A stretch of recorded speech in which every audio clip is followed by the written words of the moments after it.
Hey guys, welcome back to 5-0, 100-0. I am Fugget, and that is the fittest underdog guru with intelligent tactics. And I'm here to help you overcome the stigma, overcome the judgment, overcome the perception that you are vertically challenged, that you are somehow being held back by that, because you can overcome this and you can become great, because you were designed to do something, and you've got dreams inside, and you've got things that you can do and that you're supposed to be doing, but you got to get your shit together. You got to step it up. And today I want to talk to you guys about the ketogenic diet. Now, last September, so September of 2018, I had kind of let myself go a little bit to where I guess it's affectionately known right now as the dad bod. And apparently that's supposedly a trendy thing to have. I'm 45, so I did not want that. I've always made my living with my body in one way or another, meaning athletics or in the fitness world. So I was getting sick of it.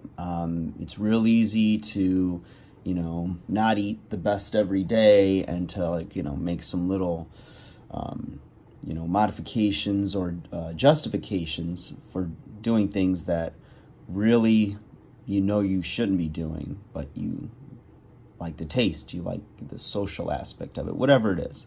So I did a little bit of research on the ketogenic diet, and because in years past I had success with things like the Atkins diet, so it's more of a high fat, high protein, and low carbohydrate, and I'd always lost weight doing that and got pretty lean.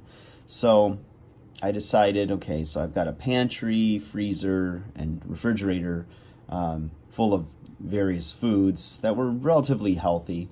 I'd say 80% like ketogenic friendly.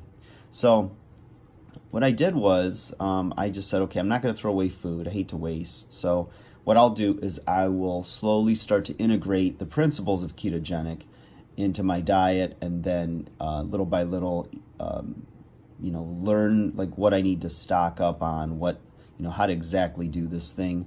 And by that point, about a week or so passed, and I had cleaned out the rest of the food in the pantry. So then I was spot on with it. So what I noticed was a lot of people talk about like the keto flu after several days. The only thing I noticed, I didn't notice anything like that, but what I noticed was that I had like maybe a 3 p.m. lull where I just got a little bit tired and needed a little pick-me-up, so a cup of coffee, black, was fine, and that did the trick. So in the first month, I was probably 80 to 90% compliant that first week or so, and then as the weeks went on, I really had it dialed in finally. So I noticed a little bit of fat loss, and I was just looking a little trimmer and everything, but it was nothing crazy or substantial to where people noticed.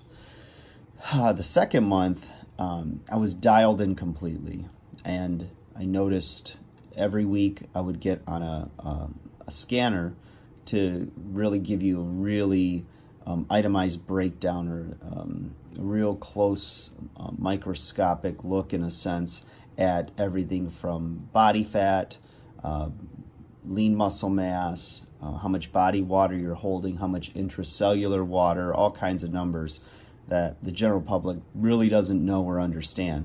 And what happened to my body over the course of 8 weeks is I had dropped a substantial amount of body fat. In fact, it was 26 pounds of body fat, and I believe I maintained muscle, or maybe even put on a pound or two of muscle, which wasn't really my goal. And in fact, to really have the ketogenic diet very effective, you really should be doing, depending on where you're starting, but a reduced amount of strength training as far as the volume and frequency, as well as reducing any real stressful or long duration cardiovascular exercise like walking or running rather, or really intense activity, simply because you're not going to have the blood sugar, your glycogen and glucose stores to be able to do endurance and to do things for long periods of time.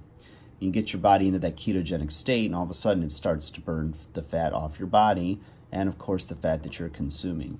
I found maybe the hardest thing to do with this diet was eating 70 to 80% of my calories from fat. I found that very challenging.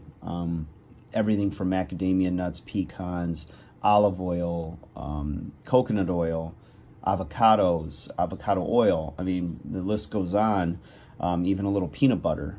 But it's really hard to get that many of your calories from fat. And I was probably being a little bit heavier in the protein macronutrient.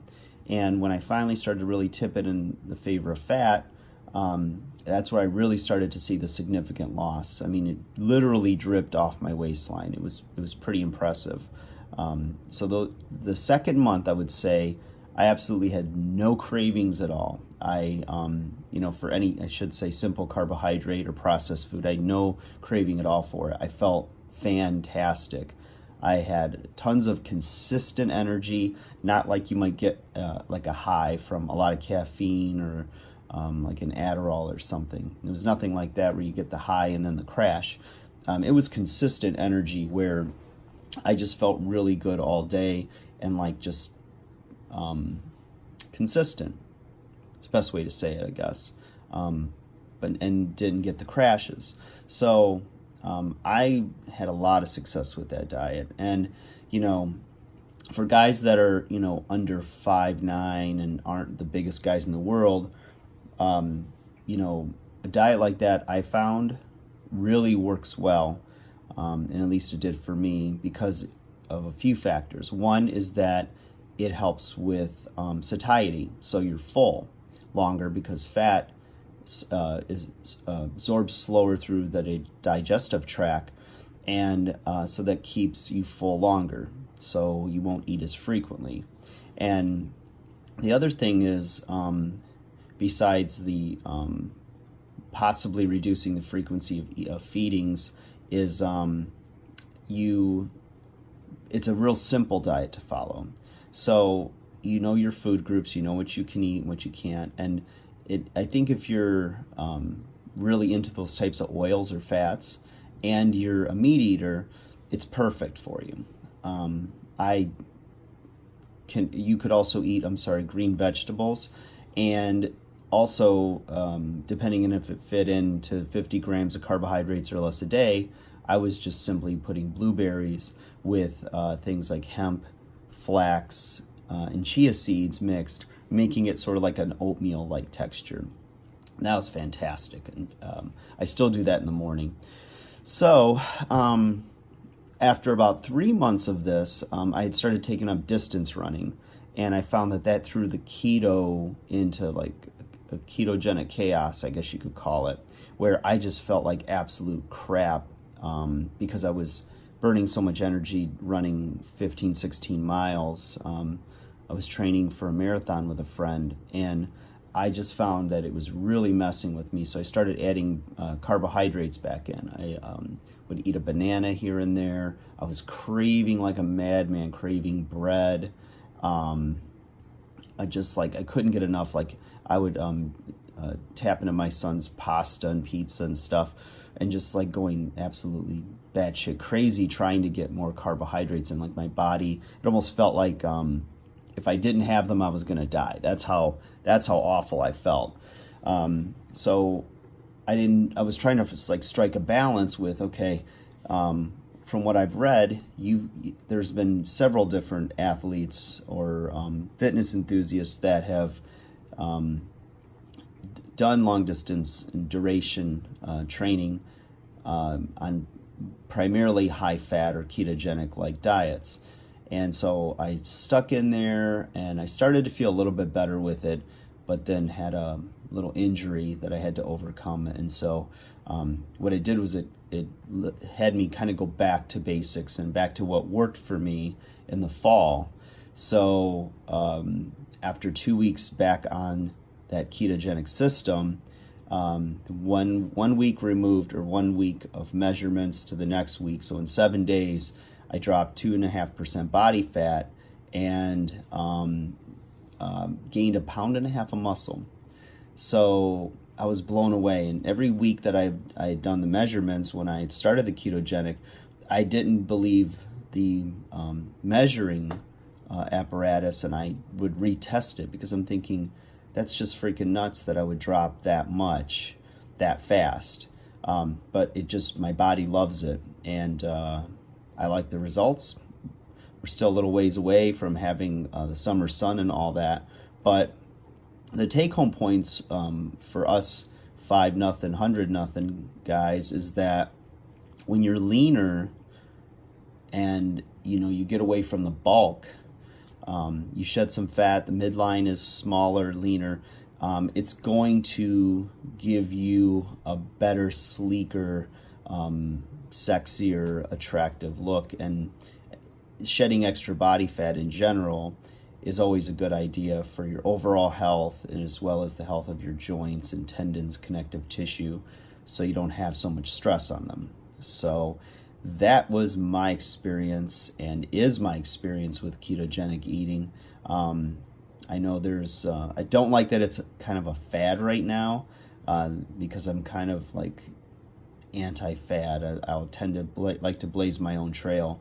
But I will say that that type of eating has been amazing for me. And I know some of you might say, well, what about other health markers? Well, when I get my regular physicals, even my blood work, everything comes back even better. So for whatever reason, it agrees with my body. I'll still eat green vegetables. I'll have a little bit of blueberries every day, but it's primarily fat and animal products, red meat, even pork, having bacon, those types of things. And I feel like $1 million. So I can't recommend it enough. Obviously check with your physician if you're going to do anything radical that's going to, possibly, you might have some health factors that could stop you from doing a diet like that. But if you're perfectly healthy and you're curious, I can't recommend it enough. Shoot me an email or make a comment below and let me know if you want more information on that. And I can even elaborate on exactly what I ate on the ketogenic diet if you're looking for some way to get started. And this is the Fug It Man, and you have been watching 5-0, 100-0. So hope you guys have a great day. Take care of yourselves, and I'll get back to you shortly.